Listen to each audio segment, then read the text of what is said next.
Vedare tinokuchingamidzai zvekare kune chimwe chirongwa pano paZim Facebook Secrets and Confessions. Tadzoka zvekare nemamwe mamessages.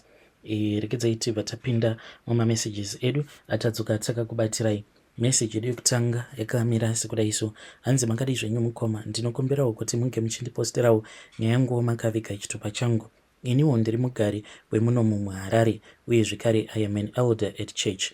Saka vanhu vazhinji vanondiziva, they believe in me, they believe in everything that I tell them. It is because ndinoshandisa rurimi rwemunhu. Pakatourawa munhu mushure mekunge murume uya aurawa, ini ndainge ndisipo. Chandakazongopiwa rainge riri rurimi rwake. And I have a dark secret. It all started many years ago. Apo pandainge ndichiri mudikoni. I was still very young at that time. Zvino ndainge ndichida kuti ndinge ndichizovawo a church elder, even though ndainge ndichangobva mukuroora mudzimai wangu tikachata. Ndo zvainge zvichikonzeresa kuti tisakwanisa kukasika kuitwa machurch elders, nekuti vainge vachiti you need to have maturity. But dambudziko rainge riripo nderekuti machurch elders vainge vaine mamwe mabusiness opportunities avo avainge vachiwana kuburikidza nechurch and you becoming a church elder. Saka ndakabva ndaona kuti ndiwo wainge utori mukana wangu wekuti ndinge ndichikwanisa kuzopfuma uye zvekare nekutangirwawo kabusiness opportunity kangu nechurch. But it was very difficult because kwainge kuine vamwe vainge vakandivenga kubva ndichitendeuka kuzonosvika ndichizonoita mudikoni.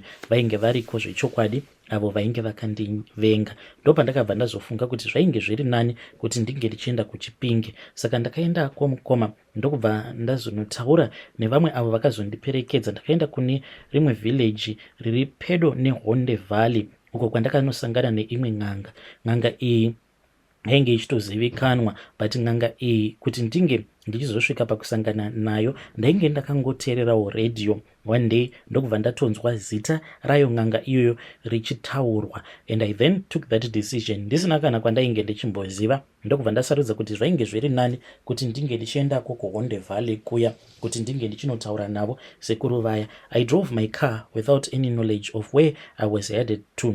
I kept on asking and I kept on asking about this traditional healer kuzonosvika ndichizonosvika pamba pake, but ndakazobetserwa nedzimwe hama dzavo sekuru vaya vaya. So ndakazoti ndasvika kuya n'anga iya yakabva yazondipa saka ndakati ndichinosvika kuya ndokubva ndaudzwa kuti nguva yekutambisa painge pasina, zvichitonzi zvose zvainge zvaitika hanzi ndainge ndatodanwa nedare ravo sekuru vaya, nekuti kwainge kwakatobva kutourawa munhu kuHonde ikoko. Munhu uyu mushure mekunge avigwa vainge vachida mapatsi ake. Zvino ivo nekuda kwemimwe mishonga yavainge vakabata, hanzi vaiti kana vakada kuswedera padhuze neguva rake murume uyu, hanzi guva racho raibva razotanga kupfuta moto vobva vatanga kutsva. Saka vakatofara pavakandiona ndichisvika pamba pavo, vakabva vati ndiye murume uyu wandaigara ndichirota, svika hako mwanangu. So vakabva vazondiudza kuti taifanira kuti tinge tichizoenda kuguva rake murume uyu masikati, then tobva tazodzokera kusiku. Iniwo kuHarare uko mudzimai ndainge ndamusiya ndamunyepera kuti ndainge ndichida kuenda kuMozambique, painge paine zvandainge ndichida kutenga. Panguva yacho iyoyo kana ikonomi yedu yemuno muZimbabwe yainge ichiri bho, mudzimai ndakangomusiyira mari yainge iri enough for her to buy food and to take care of herself. At that time tainge tisati tava nemaphones awa avako, painge kuine malandline. So ndaitoziva kutoti mudzimai wangu there was no way she was going to be able to communicate with me. Ndikabva ndashandisa mukana wacho iwoyo. Saka ndaingoti pano nepapo ndipo pandaibva ndazofonera umwe muvakidzani wedu, ndobva ndaita sekunge ndiri kuMozambique ndichingomupa maupdate so that ange achizonopa mudzimai wangu maupdate kuti ndainge ndiri munzira ndichidzoga, but painge paine zvimwe izvo zvandainge ndichiri kuda kuhodha kwakareko kuMozambique. Zvino mukomana ashe takazoti taenda paguva remurume uyo ainge akangonhongwa mukomo akapondewa. Ndokubva ndazorakidzwa guva rake, ndikabva ndazonzi murume uyu ainge asina kana week kubva zvaainge akavigwa, saka taifanira kuti tinge tichifukunura guva rake. Ndokubva ndachizotanga kufukunura guva remurume uya. Ndakatanga kufukunura ndiri ndega, then vakomana vainge vachishandira sekuru vaya, vamwe vaivaridzira ngoma, mbira nei, ndivo vakabva vazotanga kundibatsira Fortunate enough I was not alone, because dai ndainge ndakaudzwa kuti ndinge ndichienda kunorifukunura guva murume uyu ndiri ndega, ndaisambobvuma. Takafukunura kuzonosvika, tichinosvika pacoffin, then sekuru vaya vakabva vazondipa mushonga, ndikabva ndanzi ndinge ndichivhura coffin rake murume uya, ko iko kunhuhwa. Ndakabva ndazonzi ndaifanira kuti ndinge ndichizvichekera ndega rurimi rwake murume uyu ainge akaurawa. Ndakabva ndazodzokera muguva muya, ndokubva ndatora banga riya vakabva vazondibatsira, ndokubva ndatanga kucheka rurimi.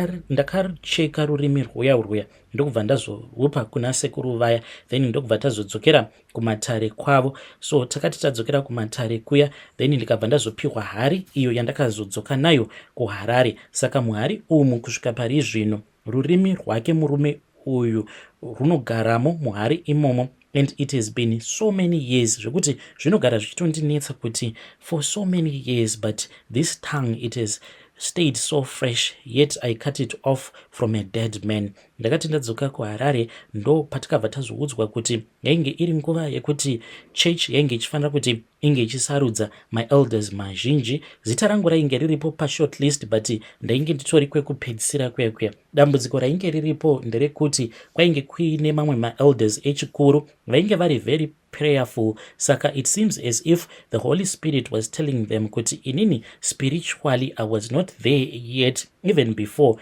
ndisati ndazoita izvi zvekuromba. I was not yet ready to be a church elder nekuda kwemamwe madhiri andainge ndichiita. So nerimwe zuva ndakabva ndazonzi nevamwe elder ava vaiva munhu wekuti vainyanya kutaurisa stereki vachingotonga, saka vakazogumisidzira vazozviuraya mushure mekunge vabata mukadzi wavo achivahurira, but vachizonozvisungirira kudaro. Yainge iri nhau yekuti ndakazonodeketerera zita ravo. Zvandaiita ndezvekuti uyo wose wandinenge ndichida kuti ange achifa zvisina tsarukano, ndaifanira kuti ndinge ndichizotora hari iya huri usiku, ndobva ndabuda panze seavo vakatanga kufa vandichati elder Moses. Ndakatora hari iya ndokubva ndatanga kudeketerera ndichiti, imi elder Moses, ko paya pamakaparidza muchiita sekunge munondinyomba, imi handiti mainge muchiti kune vamwe vanhu muchurch who are not yet ready to take leadership, ende vanhu ivavo havafaniri kuona sekunge tinenge tichivavharira mukana, but they should see it as a good thing because it is a sign from the Lord, because Mwari vanenge vachida kuti unge uchizozviimprove, to improve yourself in certain aspects of your life. But mukoma ipapo pavakapa that sermon, I was really heartbroken, saka ndainge ndichivatuka ndichideketerera zita ravo. So mushure mekunge ndadeketerera zita ravo, then vakabva vazozvisungirira, vakaona mudzimai wavo aine chikomba. I think kuti it was just too much for him. Mukoma makore akati ati fambei. At that time I was now an elder. Mushure mekunge ndazoenda kune imwe conference ndopa ndakabva ndazosangana nevamwe elder ava vakabva vazongouya apo pandainge ndiri ndakamira ndiri ndega. Vakabva vati kwandiri, man of God, you must pray that God can forgive you for what you have done. It is evil against the church of the Lord.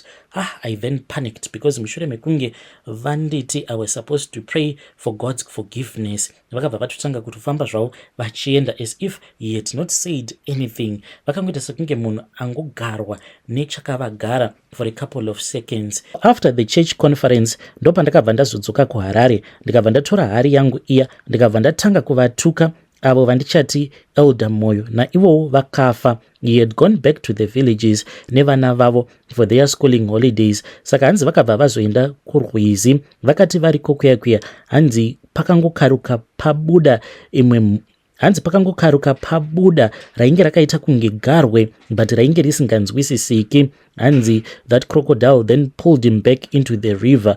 Then he was found 3 days later. Vainge vakapapamara pamusoro pemvura, but garwe riya hanzi rainge risina kana kumbovadya. So vanhu vose ava vainge vachifa, vainge vachirohwa nechikwambo changu. Saka elder vamwe vakazoshayika zvekare. Elder ava vakazourawa nebere, ivo vainge vachibva kuVictoria Falls. Takanetsana zvekare nekuda kwemamwe machurch programs, all of a sudden vakabva vazodzokera kwavo kuVictoria Falls, uku mushure mekunge tanetsana ndikavadeketerera zita ravo. When he was driving back to his village, hanzi vakangokaruka vabuda motikari. He wanted to go and relieve himself. Zvino vakati vari busy vachizvibatsira, that was when he was attacked by a hyena.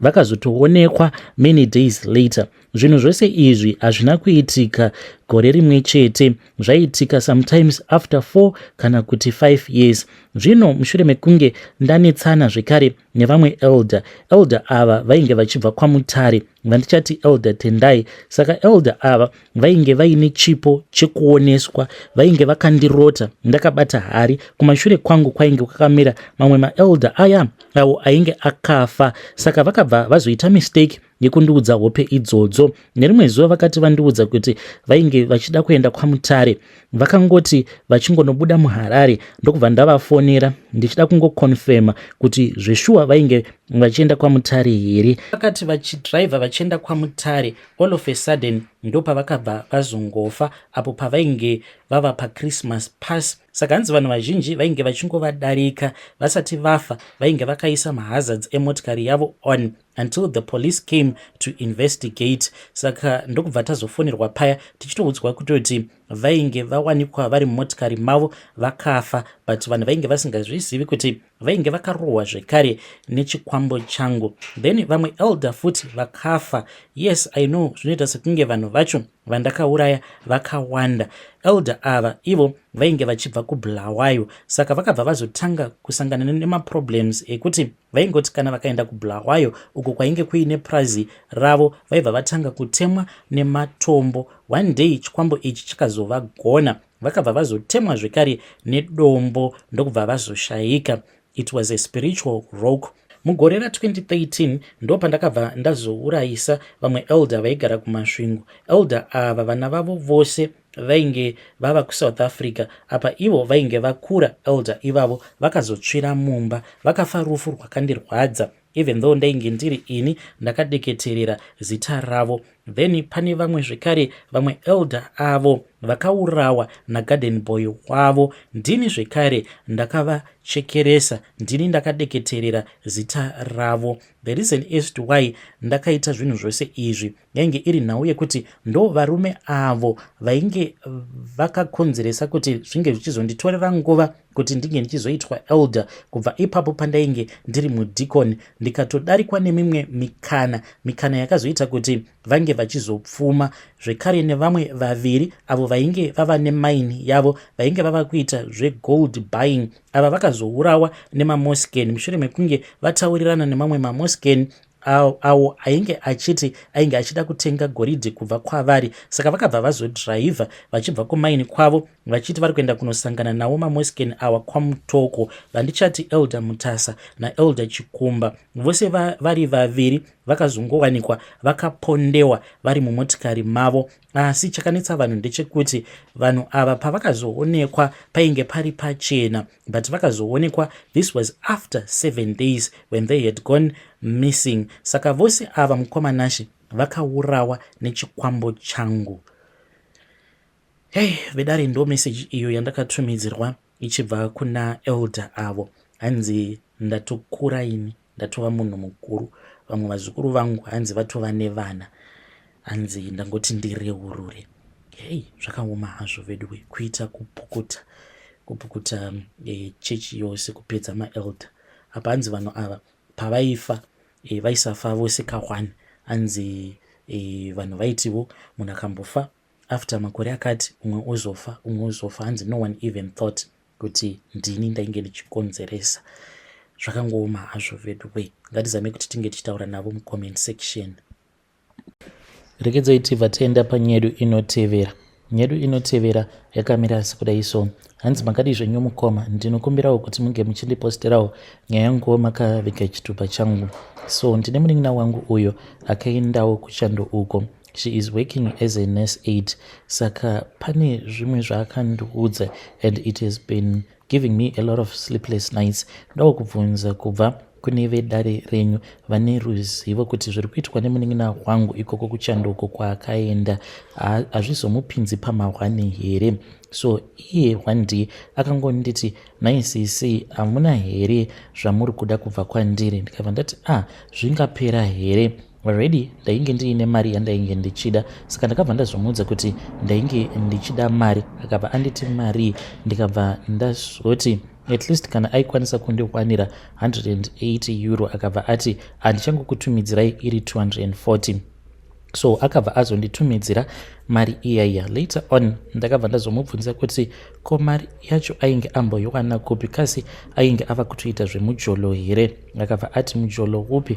Iye akanditi hanzi magogo vacho avo vaanoshandira as a client, hanzi magogo vacho ivavo vane dambudziko rekurivara, saka anopota achitora angava ari macredit card ake, hanzi ndiwo andinotenga nawo because ndiye anotumwa kuenda kunoshopa nekuita sei. Zvaizvezvi akatondirakidza imwe foni iyo irimo mumba memwana wavo magogo vacho ivavo. Hanzi foni iyoyo atova nenguva achingoiona kuti hakutomborina kana munhu anombofunga nezvayo, saka it is an iPhone. But mukomana acho ndakamuudza kuti I don't need that phone as such. Anokwanisa kuzoti kana akazowana mari obva azotitengera zvedu maiPhone nemari inenge ichibuda mumapockets ake, noti zvaari kuda kuita iye ari kuti achanditumidzira foni iyoyo kana akawana mukana wekuti ange achiitora. Saka ndiri kunzwa kutya kuti munin'ina wangu achazvikanganisira mukana nezvose izvo zvaari kuita. Shuwa kushandisa makadzi eumwe munhu kuti ange achiita mashopping ake uye zvekare nekupota achizvitumidzira mari. Vedare ndo message iyo yandakatumidzirwa ichibva kuna vanzvadzi vedu. So kune vane ruzivo, please tibatsireiwo. Hanzi amai vacho vari very friendly, vanongomuti tora makadhi utenge zvaunoda even for your personal use, because unozomboita uchindibatsira. Ngatizame kuti tinge tichitaura navo mucomment section.